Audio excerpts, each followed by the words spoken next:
Welcome to the deep dive. And today, we're starting with a quote that it really jumped out from the materials you shared. Oh, yeah. Which one? If I had asked people what they wanted, they would have said faster horses. Henry Ford, right? Ah, yes. A classic.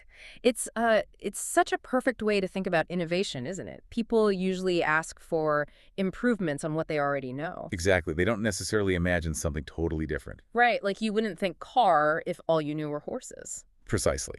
And that really sets the stage because your sources suggest that the old ways of thinking about weight loss, like the faster horses idea, are maybe being overtaken by something, well, pretty new and potentially impactful. Yeah, it looks like it. We're talking about GLP-1 medications today and other peptide therapies too. But specifically how they fit into this hormonal fat loss program mentioned in the sources. And what's really striking, I think, from reading through this is that it's not positioned as just, a magic shot or some quick fix. No, not at all. The materials really emphasize it's about a smarter, safer way, more like transforming your whole approach to wellness, building something sustainable.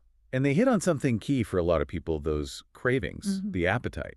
That's often the absolute hardest part, isn't it? Definitely. The sources call it the hardest battle. So that's what we want to unpack today. What is GLP-1, really? How is it being used, strategically in a program like this? And what makes that program different from just, say, getting the medication by itself? Yeah, exactly. Our goal is to give you a really clear picture of this evolving field, using your sources to pull out the key stuff. Ready to jump in? Let's do it. So first things first, what is GLP-1? The sources define it pretty clearly as a natural hormone. Okay. Natural hormone. Okay. It does what? It helps regulate your appetite and your blood sugar. Now, these medications like semaglutide or tirzepatide, you might know the brand names, Ozempic, Wegovy. Right, those are the ones you hear about. Yeah, they basically mimic this natural hormone. They work on the same pathways. So they sort of trick your body. In a way, yeah. They bind to the same receptors your own GLP-1 would. And the effect is that it helps reduce hunger. It also slows down digestion a bit. Which helps you feel fuller longer. Exactly. And all that supports consistent fat loss, according to the materials. It's quite a clever mechanism, biologically speaking. And the sources mention these are compounded.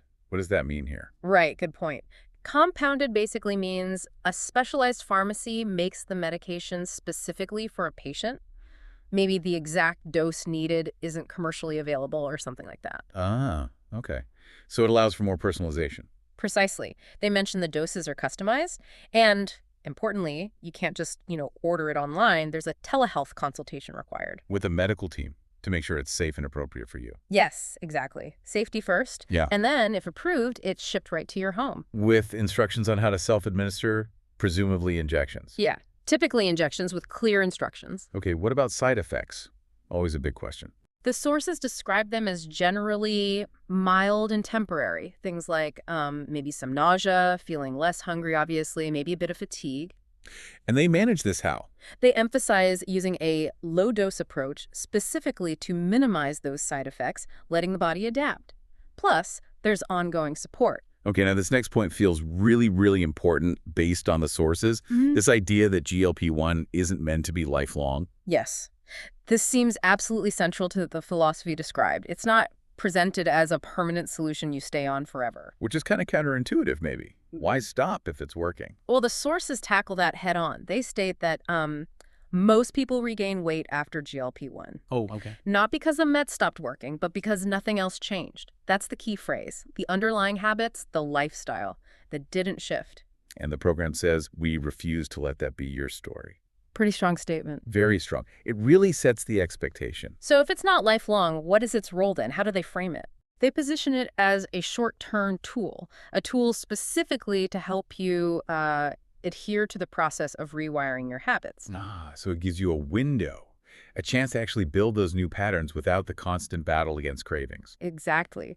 It helps you get traction on sustainable, permanent weight loss. It's a bridge, not the final destination. And there's another really crucial point they raise about how weight is lost. Yes, the muscle mass issue. They cite studies showing that with rapid weight loss, sometimes up to 40% of the weight loss can be lean mass. 40%. That's, Yeah. wow. That's muscle and bone, not just fat. Right.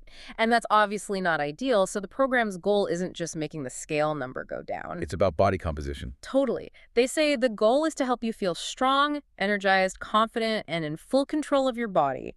It's about vitality, not just weighing less. Okay, that makes a huge difference. So this really gets to the core of how this program is supposedly different. How do they do it? What's the system? Well, they lay out there, here's how it works. And the first principle is that it's lifestyle first. Meaning the medication supports the lifestyle changes, not the other way around. Precisely. You're plugged into their proven hormonal fat loss framework that includes personalized nutrition, workouts, supplements, all aimed at fat loss while preserving that lean muscle and bone. Okay, lifestyle first. Hmm. And then there's the medical piece. Right. Medical supervision. Access to a licensed medical team and approved protocol. That's essential. And you mentioned the dosing strategy, microdosing only. Why the very low doses? Like 0.05 to 1 milligram a week, they say? Yeah, that's quite low compared to some standard protocols. The idea is to get the benefits, the craving control, the appetite regulation, but minimize the potential downsides, like significant nausea or fatigue that can come with higher doses. So you still have energy, you can still function, you can still exercise. Exactly. And preserve that lean mass. It ties into another point they make. Craving control, not appetite elimination. Ooh, that's an interesting distinction. Isn't it? They want to target the cravings for what they call refined processed trigger foods, chips, crackers, ice cream, that sort of thing. The stuff that derails people. Right. But without completely suppressing your hunger for actual nourishing food, you still need to eat healthy meals. Makes total sense. Yeah. Okay, and it's temporary. They mentioned a 90-day cycle. Yes, framing it as a temporary boost. Enough time, hopefully, to build those new habits that will keep the weight off long term. And then they check in to see if you even still need it. Yep. Long-term check-ins to assess progress and ongoing need. It reinforces that core idea. We use GLP-1 to help you break the cycle, not to create a new one. So when someone asks, okay, but how is this different from me just getting Ozempic from my doctor?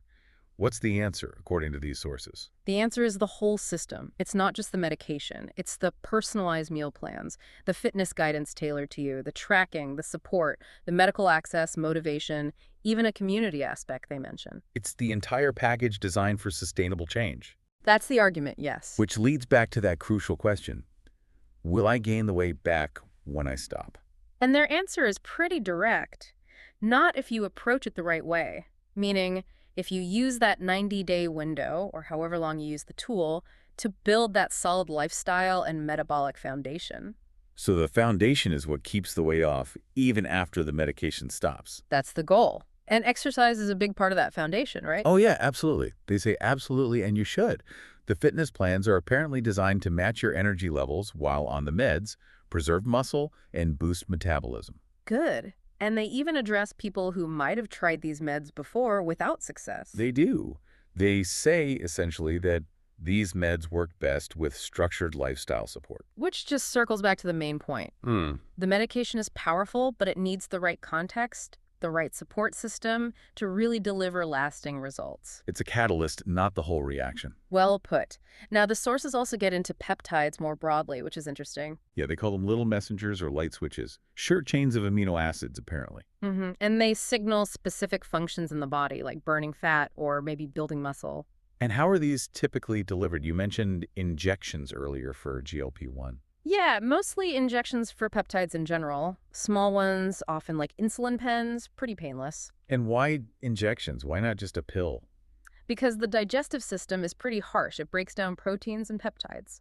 So if you took most peptides orally, those delicate amino acid chains would just get broken apart before they could do their job. Ah, okay. So the injection bypasses the digestive system, gets the messenger straight into the bloodstream to deliver its signal.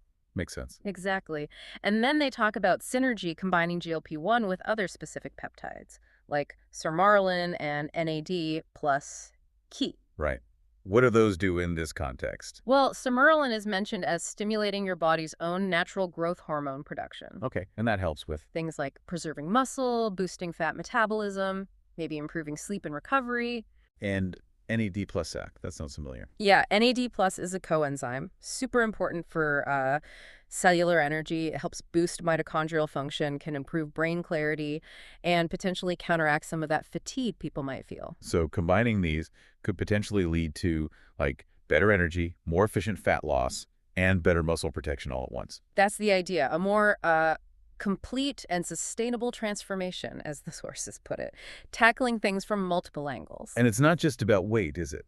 The sources also touch on other potential benefits of GLP-1s that are being researched. Yeah, quite a few interesting ones. Things like potentially lowering inflammation, improving insulin sensitivity, which is huge for blood sugar control. Also reducing cardiovascular disease risk. That's mentioned, yes. And even potential benefits for brain function, like cognitive protection, maybe even in the context of Alzheimer's support. Wow. And overall metabolic health, which they link to longevity. Right. It paints a picture of these medications having potentially broad systemic benefits. Right. There's always a but, isn't there? There's a crucial but. The sources are very clear. These benefits only last if the lifestyle changes do. Uh, so even those broader health benefits are tied to the sustainable habits. Exactly. Which brings us right back to the need for the full program. The medication opens the door, but you have to walk through it and keep going. Okay, so let's try and wrap this up. It seems clear GLP-1 medications are a pretty significant step forward in weight management tools. Definitely a powerful new tool in the toolbox. But the real takeaway from these sources isn't just about the medication itself. It's about how it's used. Right. Not as a magic bullet, but as a strategic part of a bigger picture.